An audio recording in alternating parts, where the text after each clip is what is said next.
Packers injury report. Packers run game is the best in 2 decades, but can they sustain it? The Green Bay Packers are quietly putting together their most dominant rushing attack in over 20 years, and it's turning heads across the league. Through the first 6 weeks of the 2024 season, the Packers have surged to the rushing offense, averaging an impressive 167.2 yards per game. This level of production hasn't been seen in Green Bay since the days of Ahman Green, who set the franchise rushing record back in 2003 with always 1,183 yards. Since that peak, the Packers have only cracked the top 10 in rushing twice, making the season's resurgence even more remarkable. Notice Josh Jacobs leading the charge. A significant factor in this success is Josh Jacobs, a key free agent acquisition who has seamlessly taken over as the lead back after Aaron Jones' counter departure. Jacobs, the 2022 NFL rushing champion, currently ranks 5th in the league with 463 yards on the ground, averaging 4.3 yards per carry. While Jacobs' power and vision have been pivotal, the Packers' rushing success is not just a one-man show. Manuel Wilson, the perfect complement. Backing up Jacobs is Emmanuel Wilson, who has provided an excellent change of pace. Wilson, with 210 yards on 42 carries, a healthy 5.0 yards per attempt, has kept the momentum going whenever Jacobs needs a breather. His contributions have been crucial in maintaining the Packers' high level of production on the ground, and his ability to hit the gaps with speed and decisiveness has added another dimension to Green Bay's offense. See offensive line, room for improvement. Despite the ground game's dominance, there's room for improvement, particularly on the offensive line. Zach Tom, the Packers' right tackle, has been a standout, ranking 111th out of 173 modern offensive linemen in Pro Football Focus. Run blocking grades for players with at least 50 run blocking snaps. However, no other Packers lineman ranks in the top 120, indicating that while the line has been serviceable, it's not the driving force behind the team's rushing success. This highlights the exceptional effort from other parts of the offense.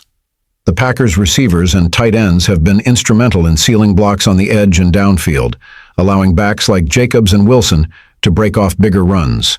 You find team effort behind the success. As center Josh Myers has put it, "I think our backs are doing a great job. It's been a total effort. The offensive line can't just take all the credit. The receivers have done an unbelievable job blocking tight ends too, and the backs are running extremely hard. The passing game has been effective as well, so it's been a total team effort." The balance between the run and pass games has also played a role, preventing defenses from stacking the box. Matt LaFleur's creative play calling has kept opposing teams guessing. Using motion, misdirection, and even handing the ball to receivers, LaFleur has ensured that defenses can't key in on a single aspect of the Packers' ground game. Creative play, calling, and versatility.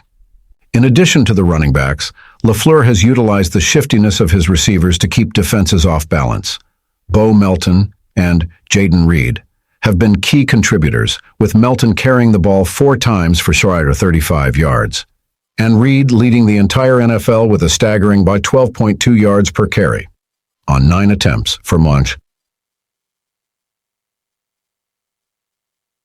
10 yards. Reed's versatility as both a receiver and a rusher adds another layer of complexity to the Packers' offense, forcing defenses to account for multiple threats on every play. As Myers noted, "That's another element that we can add to our offense that keeps defenses on their toes. It's something else that they have to game plan for and be ready for." So yeah, all that stuff is just super helpful. Can the Packers maintain this level of dominance? The big question now is whether the Packers can maintain this level of production as the season progresses. The schedule is about to get tougher, starting with a matchup against the Houston Texans, Setchapat this Sunday. After that, the Packers face the Detroit Lions, who boast the league's 3rd-ranked run defense. These upcoming challenges will provide a litmus test for whether Green Bay's rushing attack is as formidable as the numbers suggest.